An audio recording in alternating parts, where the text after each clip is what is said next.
Good afternoon.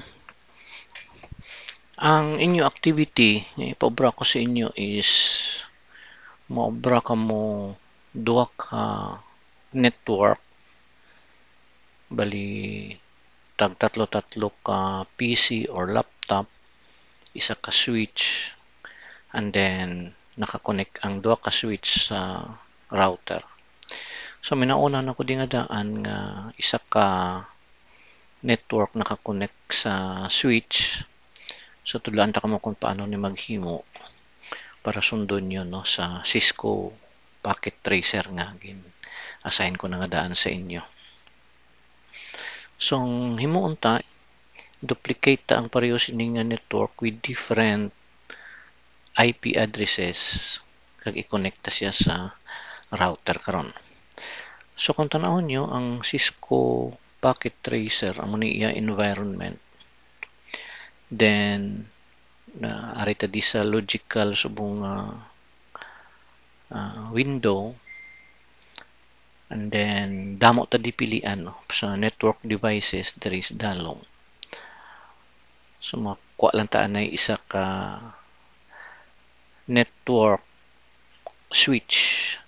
So kadto ta di sa sa switches. Una tumokon nyo na anay ang network devices, and then ini ang switch.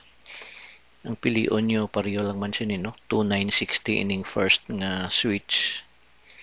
Pag click nyo, i-drag nyo lang di sa screen. So ara na siya. Then makuha kita tatlo man ka PC or laptop, kita say the end devices na panawag nila diri. So i-click tani ang end device or devices, makuha tabi duha ka PC, click ko ning PC, drag ko na isa pagid, drag ko man da, then laptop abisa.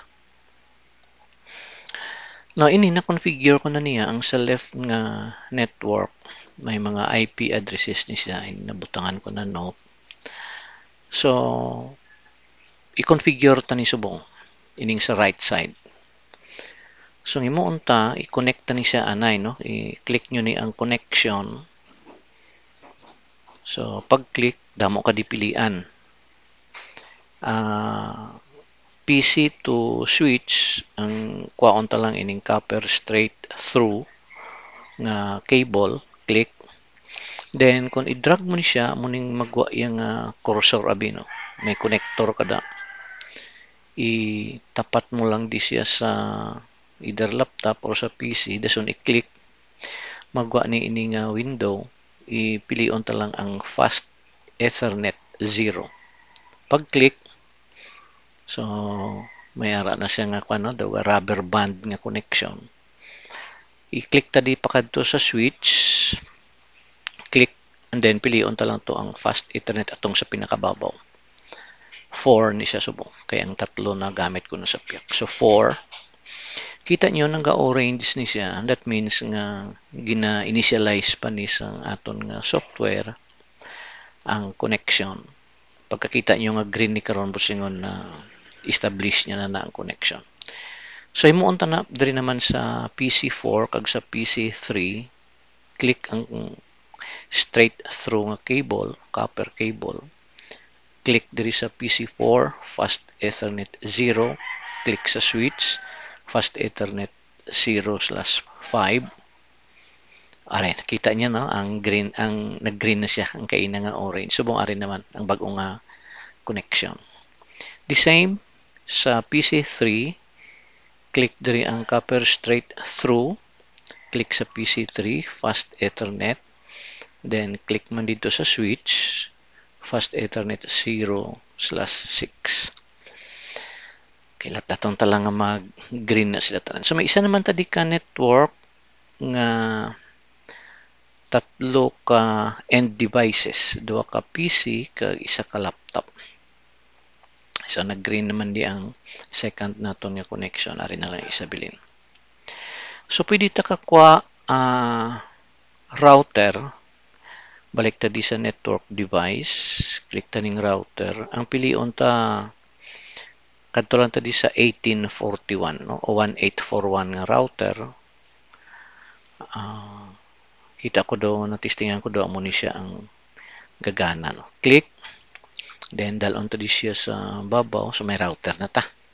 I-connect ni karon ang duha ka network switches diri sa router. So unahon ta lang ni anay configure. Ini na configure ko na ni ang tatlo ka PC ang ila IP address.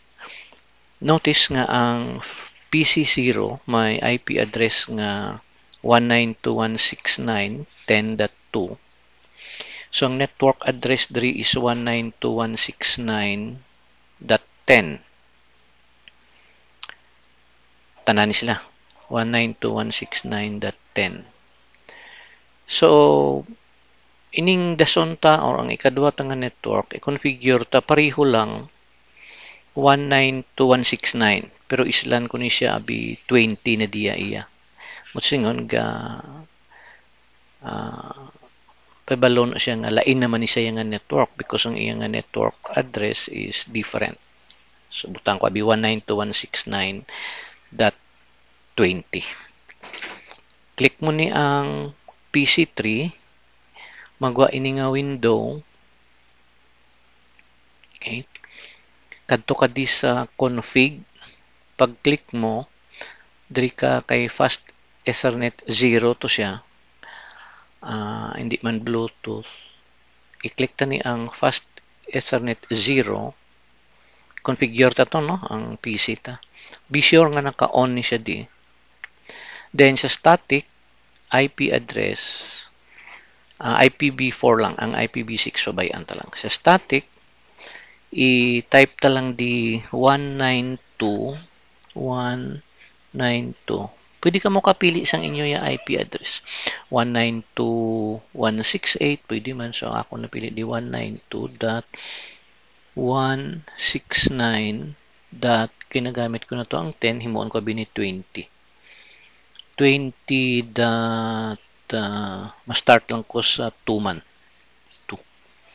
So lain siya nga network tungod kay sa network address niya hindi parehas ang isa di nga 192.169.10 iniya 192.169.20. Ang PC may host siya nga address nga 2. Sa subnet mask i-click nyo lang ni ini nga space, automatic siya na lang ni mabutang sang 255.255.255.0 as subnet mask. So after sina, tapos na ang PC3 na configure na, i-close ko lang ni. Ang PC4 naman, no? I-click taliwat, and then kadto ta sa config, fast Ethernet 0, naka-on, then static, type ta naman to 192.169.20, the same nga kay diri sila sa right nga network. So pareho dapat ilang network address. So tutok kay na himuon ko niya abi .3 para sa sini nga PC. Okay? So naka-on man siya. Close ta lang. Last ang laptop 0, click configure naton fast Ethernet, naka-on ang laptop 0, static IPv4, himuon ta siya 192.169.20.4 abi. Okay? .4. So click ta di 255.255.0. 255.255.255.0. So close ta lang. Tapos na. Now makita nyo iniya may note diri nga IP address. So kung i-drag ko ang cursor diri sa sini nga PC, kita ko 192.169.20.2 diri 192.169.20.3 diri 192.169.20.4. Kung gusto niyo nga ma-sure or hapos mag-troubleshoot kung sakto, click nyo lang ni ining note, no? Kay para nga mabutangan ta na siya note da. So na-click ko na, then i-click ko naman dilapit sa PC3, ma-appear ining text box. So abi 1 tangko dayon no 192.169.20.2 to siya kay na. Okay? Then para nga hindi na ko mag-type karon full, i-highlight ko lang and then control C. Mag-click ko di sa PC4, appear na dayon ng window. Hindi na ko mag-click liwat to sa note. Control V ko lang. So islan ko lang ni siya 3. Then click naman ko di sa laptop, control V. Islan ko ni siya 4. So okay na siya. Balik ko di sa may select. Configure ko na ang IP addresses ng sining tatlo ka end device naton. Karon establish ko connection, there is a switch to router. Ang imo unta, unahon ko na ning sa left side. Click ko ning connection. Then amo lang gyapon ni ang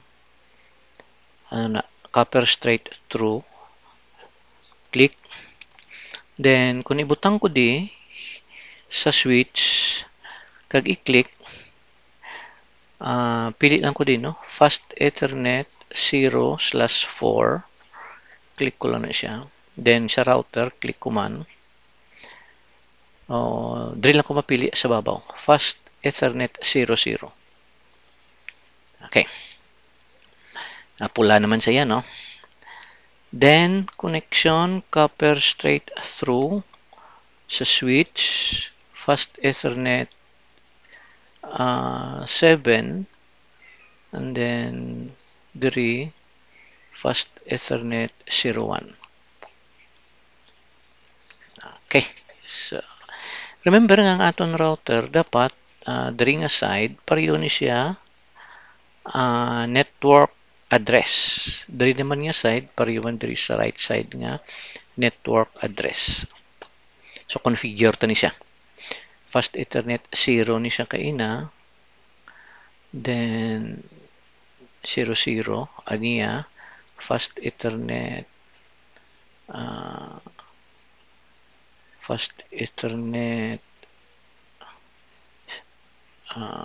ay yapon. Diba? Ato, 01. So, click nyo ni ang router. Then, kadto ka naman di sa config. Fast ethernet 0, ining sa left side kay ina. Pag-click nyo, i-on nyo ni ang sa babaw ning button. Pag-on, kadto ka naman di sa configuration. So, ang sa left side is ginungod ko ni nga ang tanan nga PC IP address nga last nga number is nagsugod sa 2, no? 234. Kaya gin-reserve ko ang .1 para sa router. So, ang IPv4 sa left side is 192.169.10. So, ang router mo ko .1. Why na siya conflict kaya ang iban nga IP nag-start sa 2. Then, subnet mask, click ko lang. Automatic na ni ang 255.255.255.0. So, close ko lang. Then, there is a right side. Click ko naman ang router, ang fast ethernet 01. No? Amo ni siyang sa right side, ikadua tabing yung ginhimo nga connection. Click. Then, i-on ko naman ni ang IPv4 address. So, kay 192.169.10 to ang sa left side, himuon ta niya 192.169.20. Pareho diri sa right side nga network nga address. Pero, ang iyang specific nga IP is .1. Gin-reserve ko man na. Nag-start ko to kay na sa 2, no? 2, 3, 4. So, ang 1 is ang router. Click ta lang ding subnet mask. So, automatic siya na ang butang, no? Close. Close ta. So kita nyo naka-green na tanan. Now to test kung sakto ni siya, ay mabutang tadigali anay note sa aton router sang iya nga IP address. So diri sa left side ang IP address diri sa piyak nga network is 192. Actually ang note ni why ni siya effect, though text mo lang na din nga para makita mo lang sa screen. Pero tutuod gid nga configuration dito kay ina sa configuration nga window. 192.169.10.1 diri sa left side sa left nga network. So copy ko lang ni, then butang ko dito sa right side, islan ko lang ni ang .10 sang .20. Okay, so drag ko lang di. Singon, kung magtanaw ko sining network, dasig lang no mag-troubleshoot kung diin ang may kulang or may sala nga configuration. So naka-green tanan, so let us try to simulate. So, simulate tani, kita nyo ni ang sa right side, tumukonta lang ni ang simulation, may magwa ini nga window dari sa right side. Then makuha ko di sang message, let us say sa first network lang anay. I-click nyo ni ining envelope ni or ang message ni siya. Ano panawag ito kay na? Simple PDU, no? So click nyo ni, and then let us say diri lang ta anay sa sininga network mo communicate. I-click ko ni ang PC0, let us say ma-send ang PC0 pakadto sa PC2. So click ko man ni ang PC2 kag ining play sa right side nga window. I-play ko na siya pero lang tawa no diri sa dalom in progress. So pag play i-simulate niya, may madlagan-lagan di nga message. Pinaka-importante diri ang sa dalom no ning in progress. Kung makakita ka di karon successful, but silingon okay gid to. Remember nga ang message halin sa PC0, PC2 kung particular kung ga-observe ka mo kay na nag-X to di diri kay butsingon wa ini sila labot sa message. Insendan niya pero ang tutuod nga destination ari lang di sa PC2 from PC0 to PC2. So subong gina-try na ang route ka gina-send niya ang message, ina-simulate niya bali kung sakto mga configuration, mga IP tanan-tanan. So ari na nakita nyo di sa dalom, successful. So, naka-communicate ang PC0 sa PC2 sa the same lang nga network. Okay, try tabi di ang sa PC3. So, i-delete ko lang ni anay kay successful naman. New lang ko diliwat. So, ay, nag-try na ni siya. Scenario 2, abi. Pwede man i-delete na ni siya. Ini scenario 2, delete.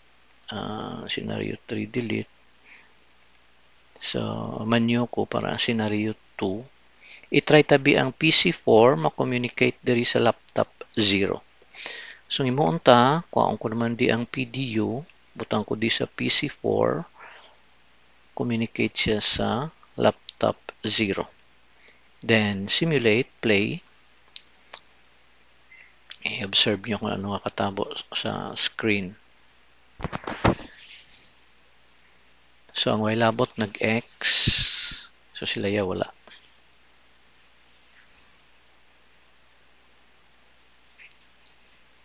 In progress. So, sige gyapon iya simulation. Balik-balik na siya tungod testingan niya ang connection pakadto sa receiver. Dason kung nabi ang receiver mag-communicate back sa transmitter. So, namin siya nga software. Oh, successful na siya. Oh. Okay. So, i-delete ko lang na. Now, what if abi ang PC4 to PC sa laptop 0? Islan ko bini ang iya IP address. Imuon ko abi ni siyang hindi the same nga network. Abi himuon ko niya .30. kag i-sendan sang message para makita nyo nga kung hindi mayo ang configuration, hindi gid siya ka-send, no? So, click ko ni siya ang laptop 0, kadto ko di sa fast Ethernet, himong ko bini .30. But singon lain pag ni siya nga network. .30.4, then close lang. So, naglain na ni subong iya nga network address, hindi na 192.169.20. Kaya ini siya 192.169.30 abi. Para may reference lang ta. So, menu ko diliwat, delete ko din new, masend ko liwat, PC4 to laptop 0. So, expected nga hindi ni siya mag-successful di ang hambal ya kay tungod lain ni siya nga network address. So, try ta. Kuha ko di PDU, click ko PC4, pakadto sa laptop 0, then simulate. In progress siya subong.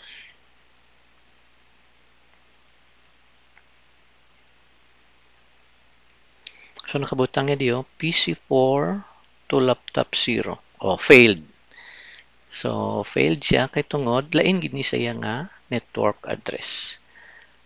So, try ta karon nga islan, no? Delete ta lang. New, karon lang. Islan ta ni, balik ta sa 192.169.20. Then, close lang. Pareho na sila. New, PDU, PC4 to, ay ko pagalit ni ma-change. Okay lang na, kahit note mo lang ni. Pero na-islanta na to ha, configuration di .20 na to. Play. Mas-successful ni siya. Bisan wa ita ni ma-change kay ini note mo lang ni.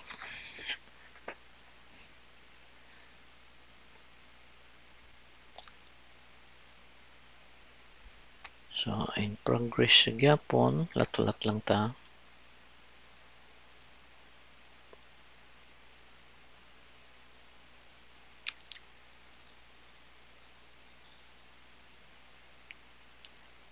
Na. Malapit na sa katotohanan ni. Dapat, anong gani? Dapat successful siya. Kaya pareho na siya IP address. Okay, ari na. Successful na siya. Yehey. So, delete ko lang. Islan ko ni. Kaya lipatan taki na mag-ilis. Actually, sa sulod, 20 na siya. Now, karon, itry ko nga ang diri nga network, isend ko siya diri sa right side nga network. Ang sa left ma-communicate diri sa right side. So, expect ta, kiti na-configure ta naman ni ang router. Ini nga side .10, ini nga .20. So, try ta. Menu lang ko di. Kuha ko PDU, abi from PC1 to PC3. PC3. Okay. Then, play. Panaunta ko na ng hambal yan.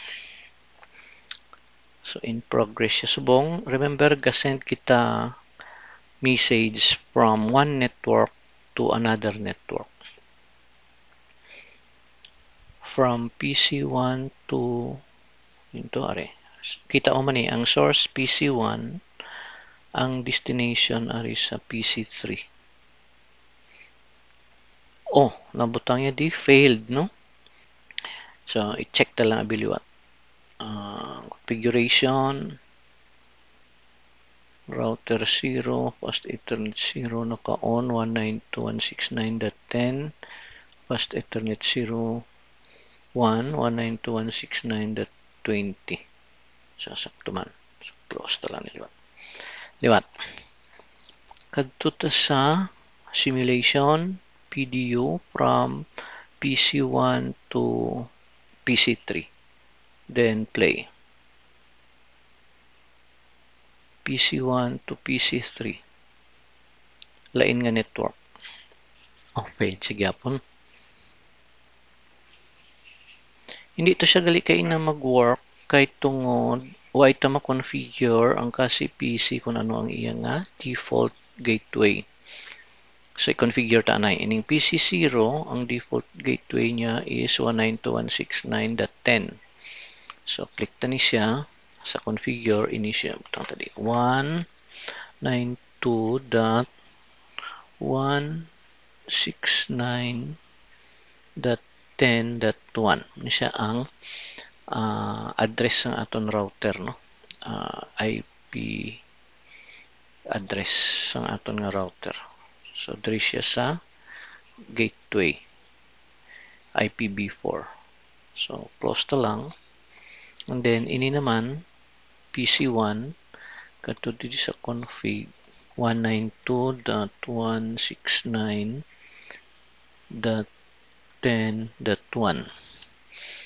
So, copy ta nga daan para hapos na lang. Control C. Then, close. Ari pagid ang isa. Dapat timuon tagid ni kung may router na. So, default gateway na ton. Control V. That one. Mumangyapon. The same lang. Okay. So, close. Ang sapyak, amo man. Click ta ni. Configure ta. Ang default gateway niya is 192. Ano to kayo na? 169.20.1. So, 20 ni siya. Kopyahon ta lang ni. Control C. Then, sa PC4, tang tadi Control B. .20.1. Amo man ang sa may laptop 0. Control B. 20.1. Piyon na ni. Laban na ni. After nga na-configure ta na to, ang aton nga default gateway para sa duwa ka network, try ta na subong. So, kuha ta video from PC0 to laptop 0 and then play. Tanawan nyo, in progress siya. Ang aton nga message ka travel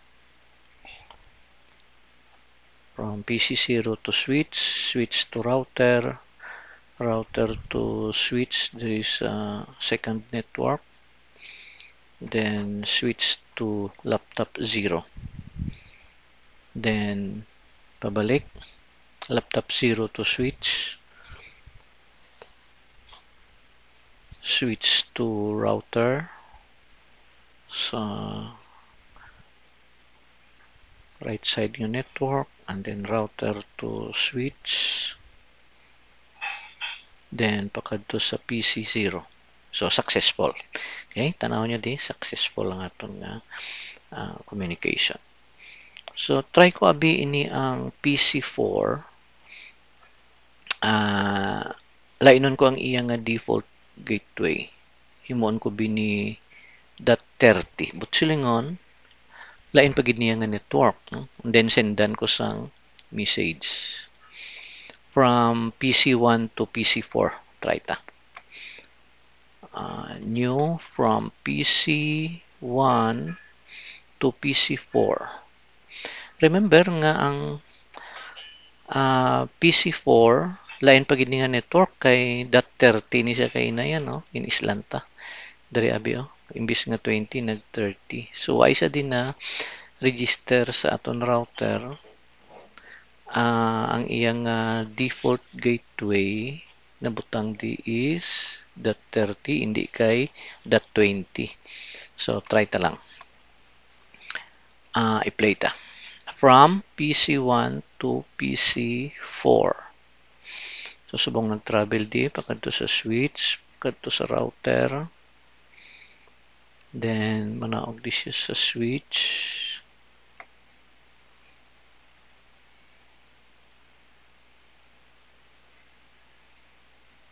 Naway siya katabok ko.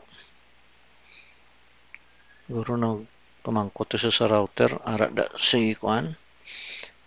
192.169.30 sa imo. Silingya wala di. Sige lang. Tanaw ta, nagpalusot siya di ang message. Pero, dirita ni ang intended yung IP Pero tanong ta kung nag-successful ni siya.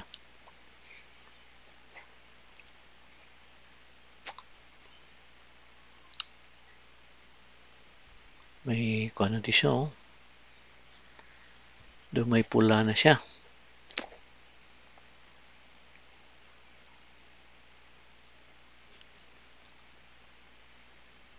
Okay, so kita nyo, failed. No? Failed.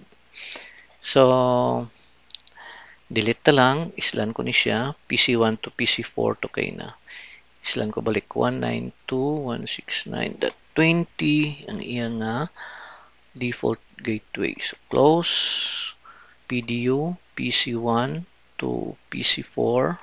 Simulate. This time siguro successful ni siya. Bokabay pa. Then,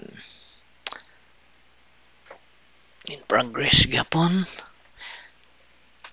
Mara na siya sa switch sa second network. Kadto siya sa PC4.